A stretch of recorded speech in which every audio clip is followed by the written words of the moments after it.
No extra food. Just water for her. Those were the words Marlene spat out as she pushed a single glass of tap water toward me. Meanwhile, 4 enormous lobsters, the kind that cost $60 each, were being devoured by the rest of my family. If you have ever felt invisible, ever been treated like a second-class citizen by the people you sacrificed everything, for this is your story too. Drop a 1-inch the comments if you know this pain.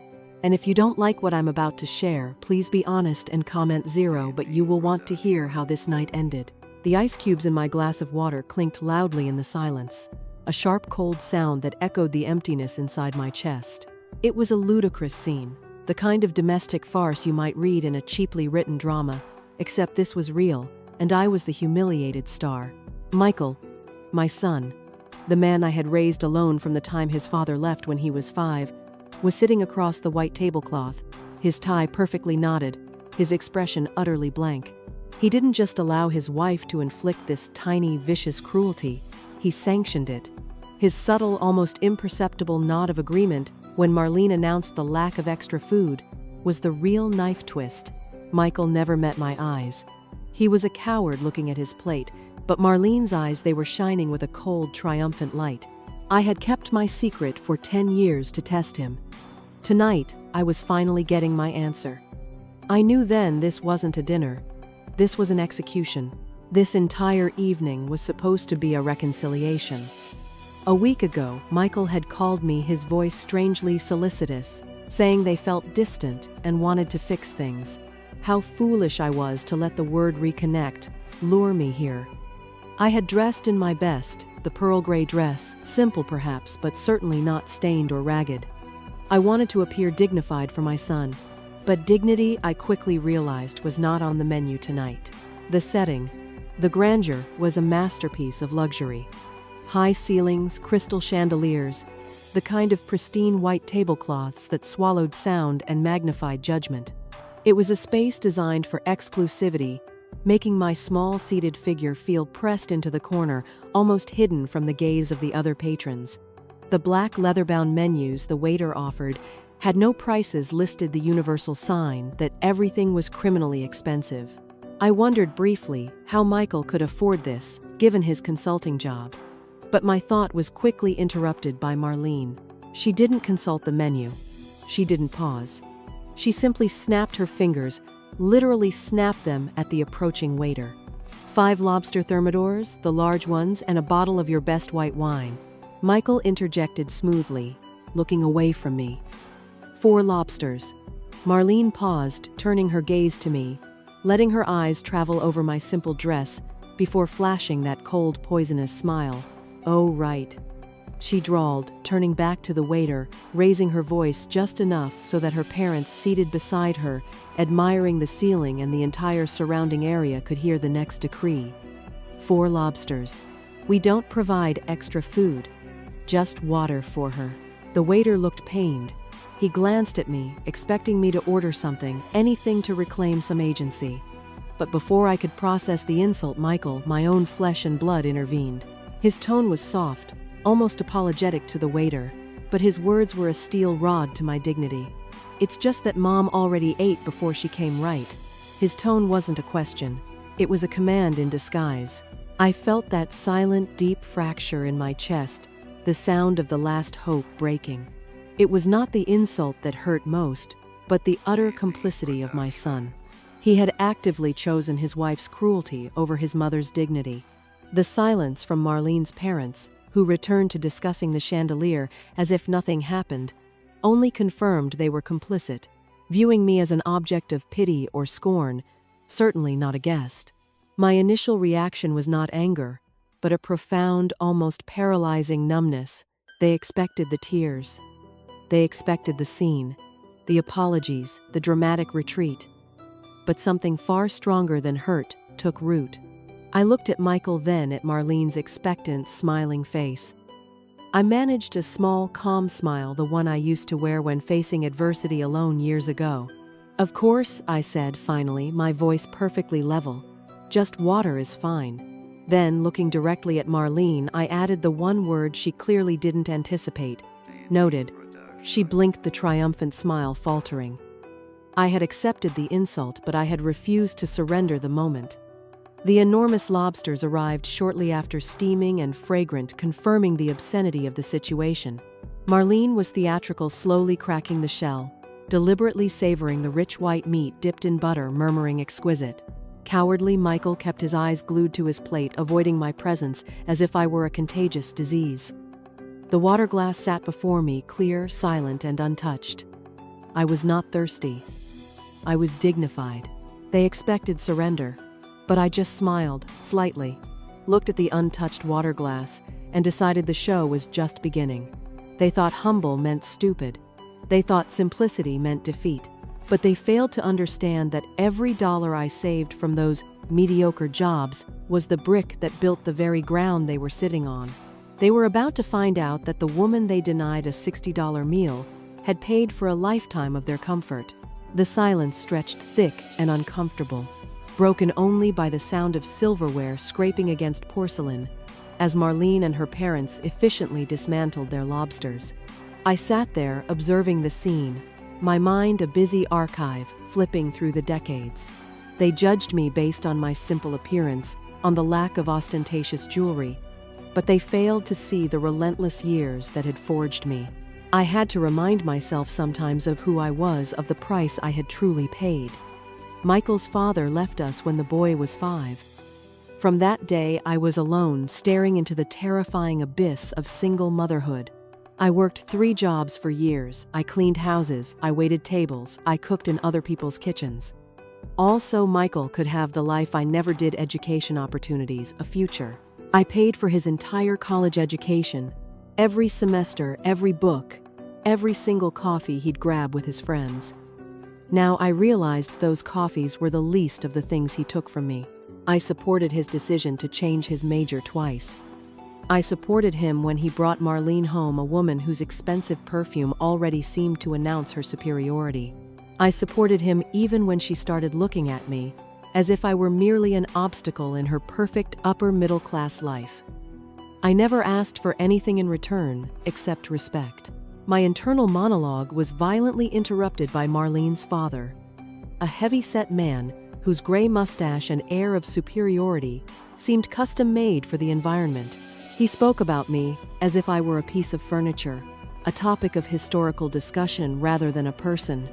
"Michael, your mother is very quiet. Has she always been like this?"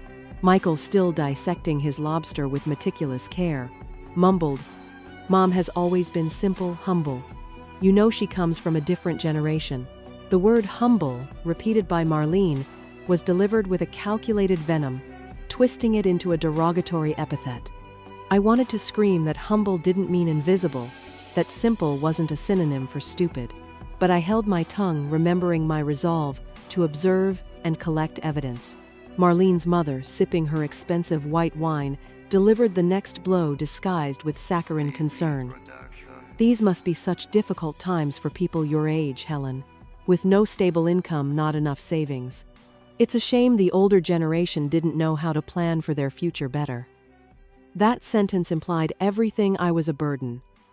I was poor. I hadn't done anything worthwhile with my life. Marlene followed up quickly, affirming the judgment, "We all do what we can with what we have. Although, well, some of us have more than others." Michael offered a weak defense, saying, "I got by just fine," but his tone was defensive, betraying his own doubt. The insults continued, a steady drip of contempt, culminating in the revelation that exposed Michael's ethical bankruptcy. Marlene announced their new $450,000 condo, emphasizing that they would finally have the space they always wanted. No interruptions, no unexpected visits. The look she gave me confirmed I was the interruption.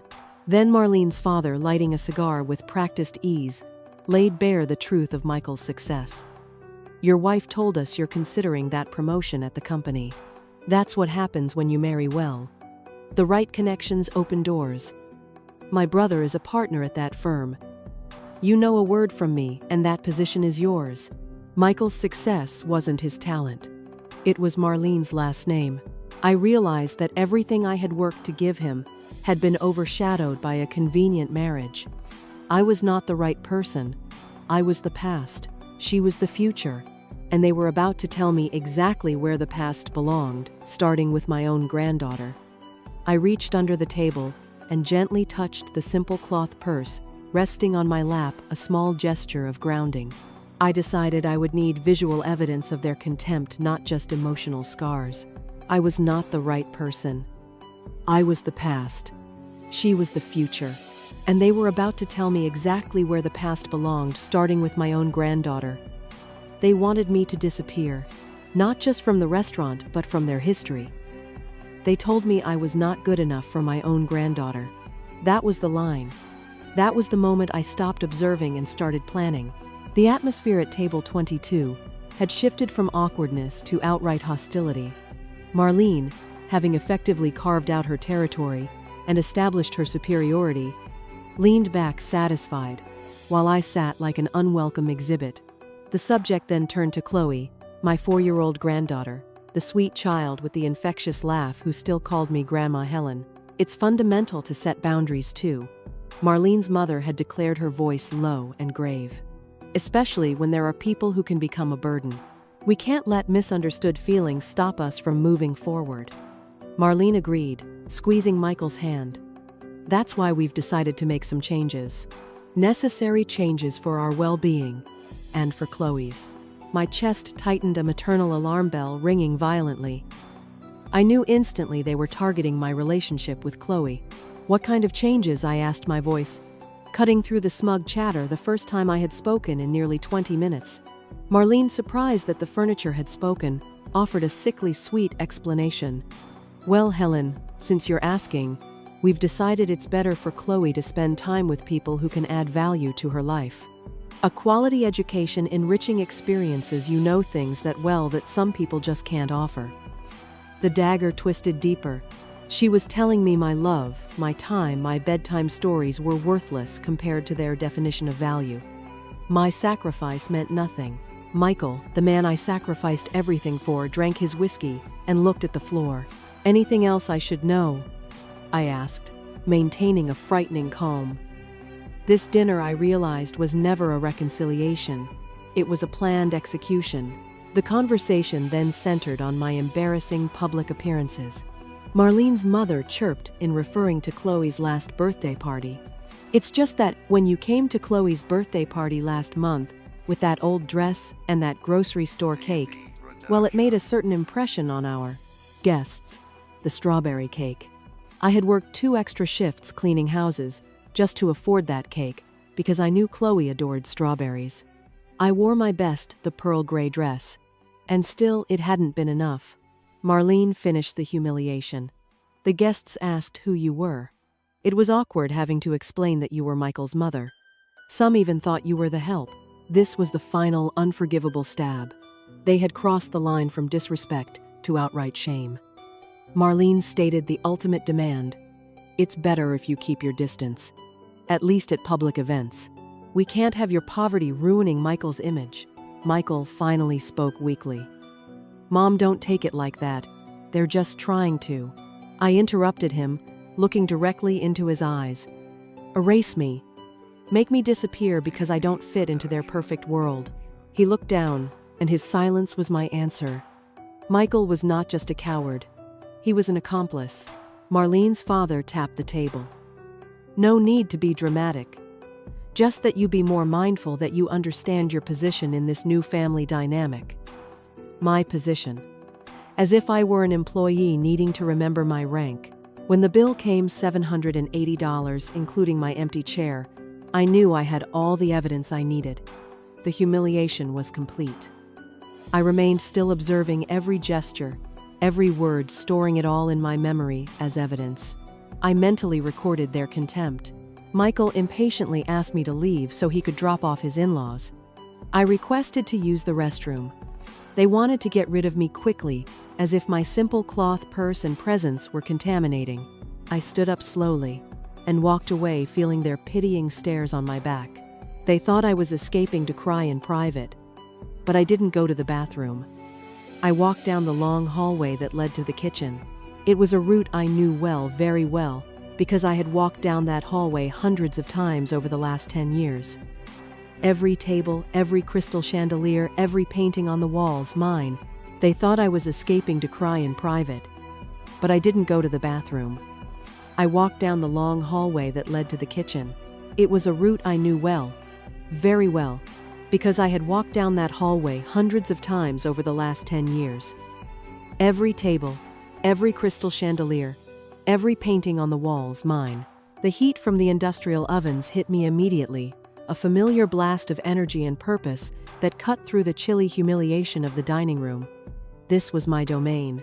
The rhythmic clanging of pans, the shouted orders in Spanish and Italian, the focused chaos, this was the sound of the empire I had built from nothing. Michael knew I worked in restaurants, but he always assumed it was as a waitress or a line cook, a continuation of those mediocre jobs his wife so despised. I had let him assume that for a decade, precisely to know who he truly was, without the shadow of my wealth. Julian, my executive chef and general manager, saw me enter. His face, usually stressed by the dinner rush, lit up with concern. Julian was the quiet guardian of my secret, the loyal ally who had worked beside me since I first mortgaged my small apartment to open the first location. He spoke in a low conspiratorial tone, so the staff couldn't hear Mrs. Helen.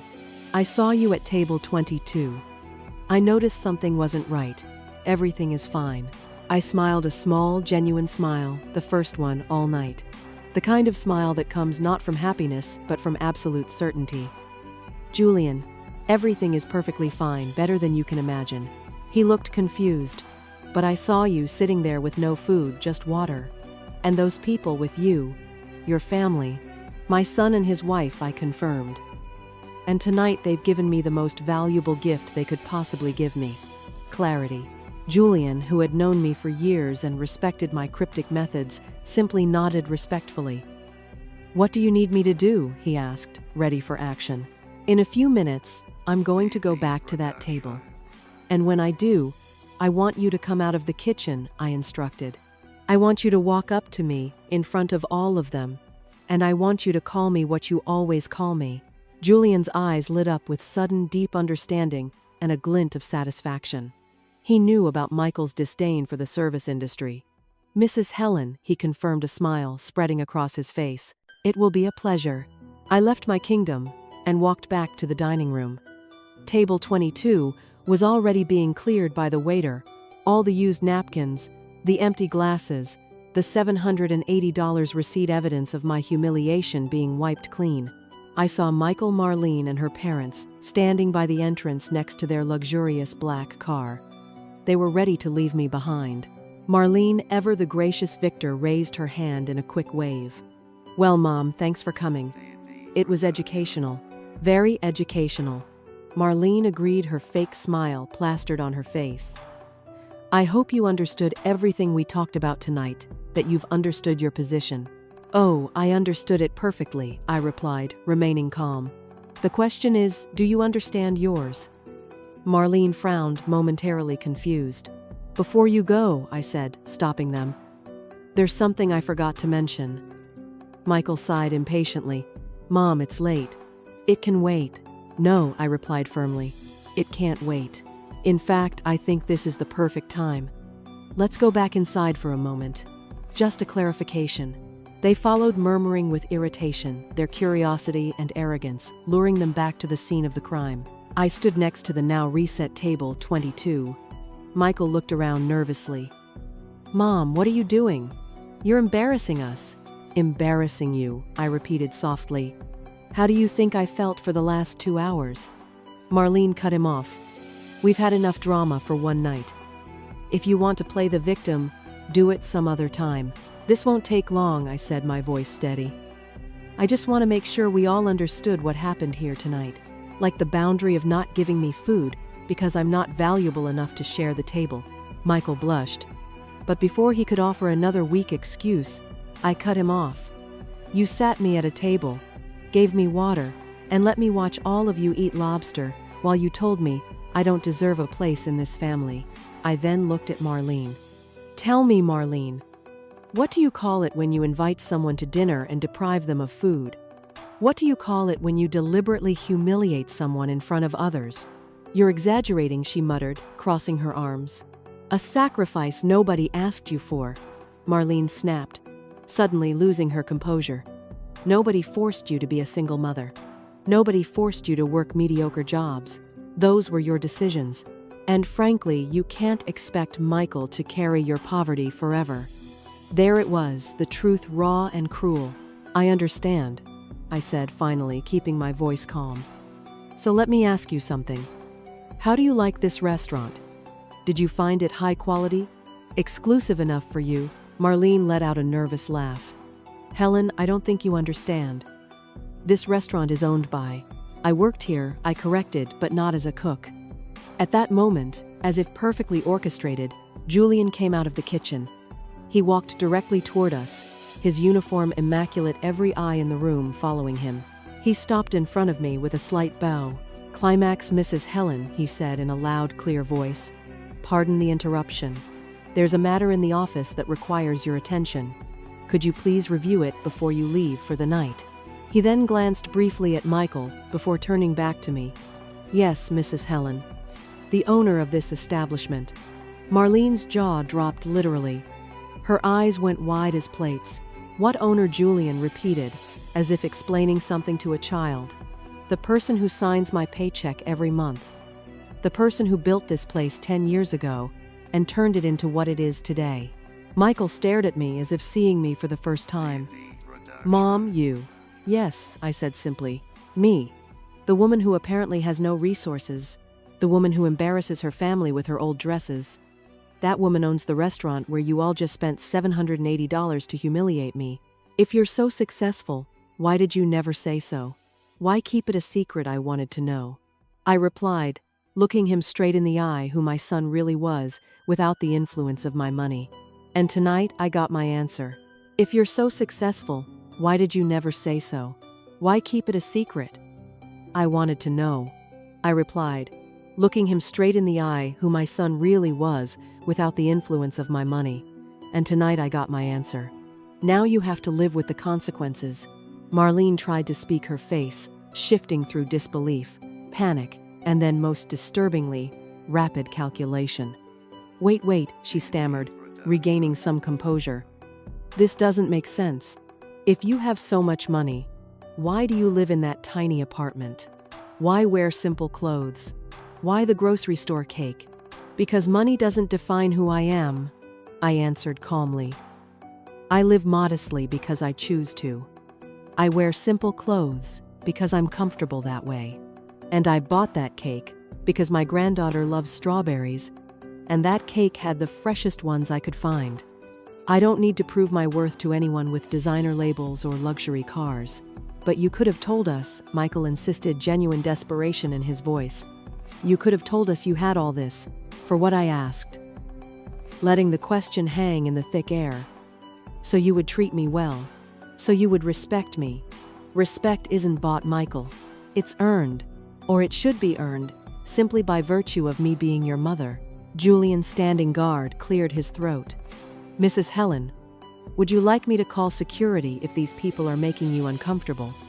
His intervention was a silent, powerful reminder of where the authority lay. The question of calling security hit Michael hard. He took a staggering step towards me, the tears that had been brewing finally spilling over. Mom, please, he sobbed. I didn't. We didn't know. If we had known. If you had known what I interrupted. My voice cutting through his plea. You would have treated me differently. You would have served me lobster instead of water. That is exactly why I never told you. Because a son's love for his mother shouldn't depend on her bank account. Marlene, seeing Michael's collapse, tried her final, most calculated move. Her voice became soft, almost pleading. Helen, I think there has been a terrible misunderstanding. We never wanted. No, I cut her off sharply. Don't do that. Don't try to rewrite what happened just minutes ago. You said exactly what you meant to say. You did exactly what you meant to do. And now you have to live with the consequences. Marlene's father, attempting to regain control, tried to invoke the sanctity of the family. Well, this is certainly unexpected, Marlene. Dear, maybe we should discuss this in private. As a family, As a family, I laughed a bitter, hollow sound. Half an hour ago, you told me I wasn't family, that I was a burden, that I was an embarrassment. Now, because you know I own a $2 million business, suddenly you want to talk. Michael, through his tears, offered the expected apology. Mom, please. You're right. I was a coward. I was cruel. I let Marlene treat you like that, and I did nothing to stop her. But I can change. We can fix this. You can change, I asked softly, the maternal instinct warring with wounded dignity. Michael, you're 32 years old. You deliberately chose to humiliate his own mother to impress his wife and his in-laws. That's not something you fix with an apology. Michael was distraught, shouting at Marlene. You organized this dinner. You insisted on inviting Mom. And now I know why. You wanted to humiliate her, like you said. This was planned from the beginning. The couple's sudden implosion of blame only confirmed my truth.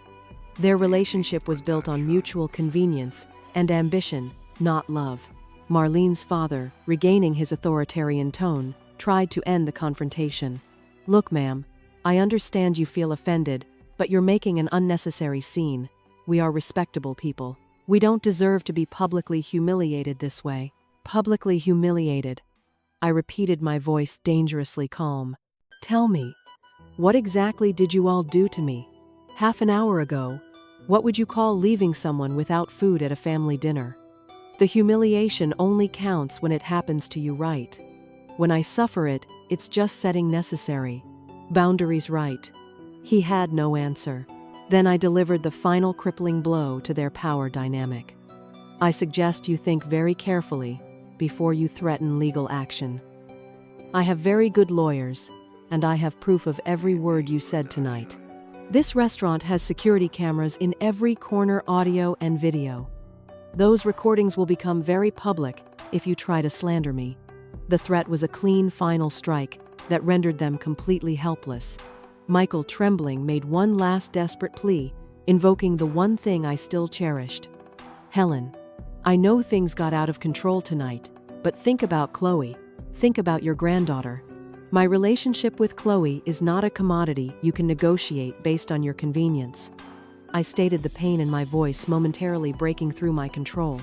I will not allow her to grow up in an environment where it's taught that it's okay to mistreat people based on their apparent social status. I looked at Michael, at the broken man who had been my entire world. Love without respect isn't love, I said finally. It's dependence, it's manipulation, it's convenience. And I have spent my whole life confusing one for the other. But tonight you taught me the difference. I already gave you every chance in the world, I replied. I gave you my youth. I gave you my money. I gave you my time. And you chose to use me as a stepping stone and then kick me away when you thought you didn't need me anymore. You erased me from yours tonight. I'm just respecting your decision. Michael was the last to move, dragging his feet like a punished child. Can I at least call you, sent messages, anything? Cảm ơn bạn đã xác nhận. Tôi sẽ hoàn thành kịch bản với chương 6 tập trung vào sự tự chủ chữa lành của Helen và thêm CTA Call to Action mạnh mẽ để tương tác với khán giả mục tiêu. You erased me from yours tonight. I'm just respecting your decision. I watched them all leave one by one until they disappeared into the night. But for me, nothing would ever be the same. The restaurant noise, which had momentarily hushed during the confrontation, slowly resumed. Life went on, but the fabric of mine had been permanently torn and rewoven. Julian approached me, his concern etched deep on his face. Mrs. Helen, he said softly, are you all right? Do you need a glass of water? Though I suppose you've had enough water for one night. His gentle humor earned a small, tired, but genuine laugh from me, the first true laugh since this ordeal began. I asked him the question every hurt person asks, do you think I was too harsh? Julian shook his head firmly, his gaze unwavering. Mrs. Helen, I've watched you build this empire from scratch. You are one of the most generous and kind-hearted people I know. He paused, choosing his words carefully. But I've also seen you sacrifice too much. I wasn't harsh. I was fair. There's a difference. His validation that my action was fair, not cruel, was the exact absolution I needed. I left Julian in charge of the closing and walked to my private office. It was small, cozy, filled with cookbooks and photos, the evidence of a life built on integrity. I picked up a photo of Michael's graduation. We looked happy then. I wondered when the break had occurred, when the love had soured into mere convenience. I put the photo back, turned off the light, and walked out the back door to my modest, reliable sedan. I didn't need a luxury car to feel powerful. I arrived at my 2-bedroom apartment, the same small but comfortable place Marlene questioned. I made myself a cup of tea, sat on the sofa, and finally allowed myself to grieve. I cried for the mother I had been so dedicated that I forgot to teach my son the most important lesson, that a person's worth isn't measured in dollars. But I also cried with relief, because after years of being taken for granted, I had finally stood up for myself. My phone vibrated. A desperate text from Michael confessing his sorrow, not for the money, but for forgetting who you were to me. The words sounded sincere, but I knew true change requires actions and time. I did not reply. Instead, my focus shifted to the future. Maybe I would finally take that trip to Italy. Maybe I would use my resources to start a foundation for single mothers just like I had once been. My life belonged to me again. Then a second message arrived, this time from an unknown number. Mrs. Helen. This is Martin Reyes, from the restaurant tonight, table 18. I witnessed what happened. What you did was extraordinary. Thank you for reminding us that standing up for yourself isn't cruelty, it's self-love. This message from a complete stranger was the ultimate validation. I had done the right thing. I looked at my reflection in the mirror. I saw a 6'4" woman with hard-earned wrinkles and bright eyes, a survivor who had built empires while others underestimated her. Climax philosophical conclusion. You know your place, I said to my reflection, remembering Michael's cruel words. And your place is wherever you decide it is. I got into bed knowing the wounds would heal. I had defended my dignity. I had reclaimed my power. I had shown that some people learn to know their own place, while others learn to own theirs. And I finally, after a lifetime of sacrifice and silence, was the owner of mine. This story is a painful reminder that love without respect is not love. It's dependence and convenience. We all have a right to our dignity regardless of our bank account. Have you ever been treated like Helen? Have you ever felt invisible by the people closest to you?